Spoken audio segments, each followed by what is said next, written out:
बिस्मिल्लाहिर्रहमानिर्रहीम। Dear students, हमारा आज का टॉपिक है इलेक्ट्रॉनिक कन्फिग्रेशन।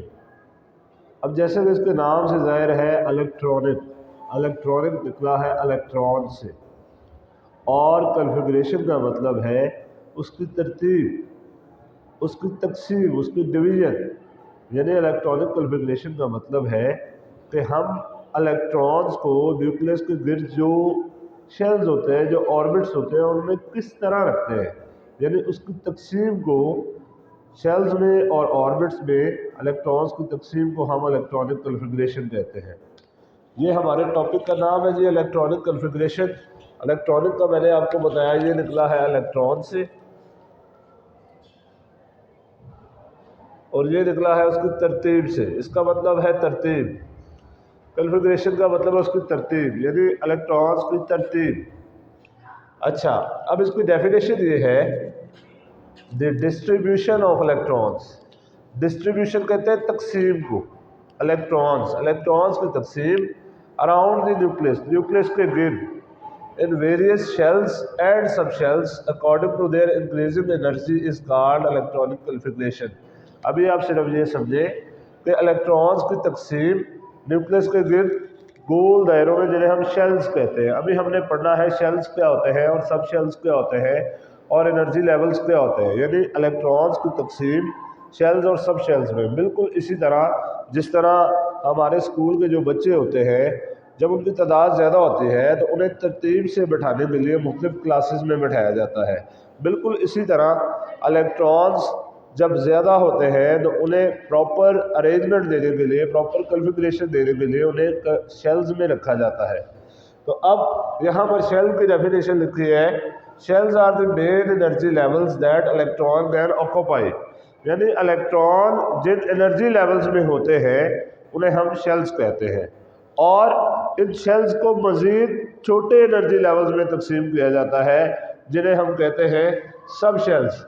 तो subshells are small energy levels, या आप ये भी कह सकते हैं shells are further divided into smaller energy levels.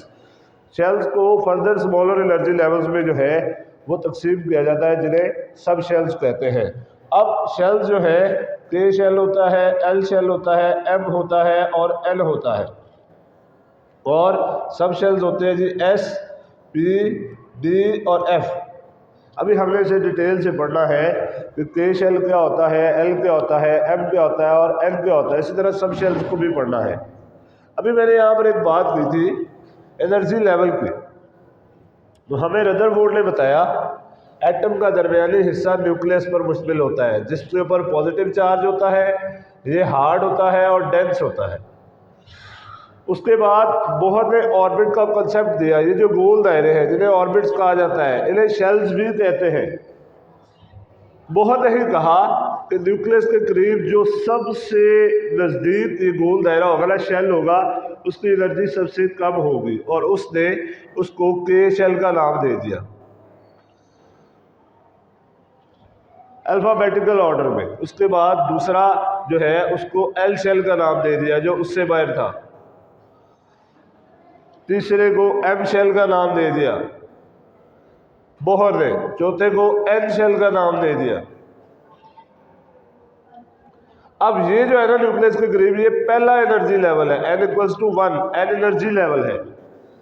Nucleus के करीब पहला एनर्जी लेवल है, इसलिए इसे n इक्वल्स टू 1 लिखा। न्यूक्लियस के बाद दूसरा एनर्जी लेवल है, इसी तरह तीसरा और इसी तरह चौथा। तो ये 4 एनर्जी लेवल्स है। पहला एनर्जी लेवल में के शेल होता है, दूसरे में एल शेल होता है, तीसरे में एम शेल होता है और चौथे में एल शेल होता है। जो पहला एनर्जी लेवल है के शेल, उसकी एनर्जी सबसे कम होती है। एम शेल की एनर्जी जो है, एल शेल की जो एनर्जी है, दूसरा जो एनर्जी लेवल है एल शेल, उसकी एनर्जी के से ज़्यादा होती है। इसी तरह जो तीसरा एनर्जी लेवल है एम शेल, उसकी एनर्जी इन दोनों से ज़्यादा होती है, और जो चौथा एनर्जी लेवल है एन शेल, उसकी एनर्जी पहले तीनों से ज़्यादा होती है। तो हम ये कह सकते हैं जो न्यूक्लियस के करीब है उसकी एनर्जी सबसे कम है, और जैसे जैसे हम न्यूक्लियस से दूर जाते जाएंगे तो एनर्जी बढ़ती जाएगी। तो ये बातें जो अभी मैंने की है ये यहाँ पे लिखी हुई है। First energy level K shell lowest energy क्यों? क्योंकि ये न्यूक्लियस के करीब है। Second energy level L shell more energy than K shell, क्योंकि ये न्यूक्लियस से दूर हो गया इसलिए इसकी एनर्जी के शेल से ज़्यादा होती है। Third energy level M shell में क्या होती है? इसकी एनर्जी के और एल दोनों से ज़्यादा होती है, तो यहाँ मैंने लिखा मोर एनर्जी दैन के एंड एल शेल। जो चौथा एनर्जी लेवल है, चौथा शेल है जिसे हम एन शेल कहते हैं, उसकी एनर्जी पहले तीनों से ज़्यादा होती है। यानी हम न्यूक्लियस से जैसे जैसे दूर जाते जाएंगे एनर्जी बढ़ती जाएगी। इसके बाद हमने ये देखना है कि एक शेल में मैक्सिमम कितने इलेक्ट्रॉन आ सकते हैं, तो उसका फॉर्मूला भी बोहर ने दिया, वो ये फॉर्मूला है 2n²।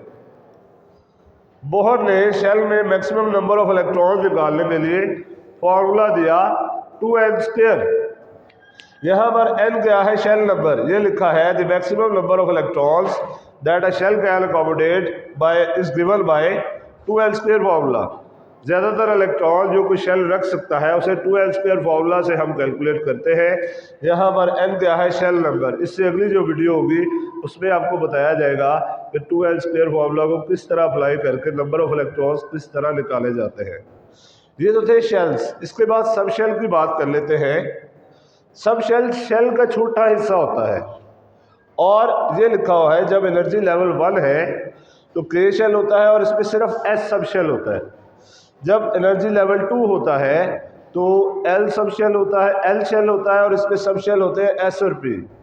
जब एनर्जी लेवल 3 होता है तो एम शेल होता है, हमने देखा, और एम शेल में 3 सब शेल होते हैं एस पी डी। चौथे एनर्जी लेवल एल शेल होता है, हमने देखा, और इसमें 4 सब शेल होते हैं एस पी डी और एफ। अब सादा ज़बान में आप ये समझ सकते हैं कि जो किसी का एनर्जी लेवल है ना, एन वैल्यू है, उसके पास उतने ही सब शेल्स होंगे। जैसे 1 है तो 1 सब शेल, 2 है तो 2 सब शेल, 3 है तो 3 सब शेल, 4 है तो 4 सब शेल। तो उम्मीद है ये आपको समझ आया होगा। अगर आपने चैनल को सब्सक्राइब नहीं किया तो जल्दी से सब्सक्राइब कर लें।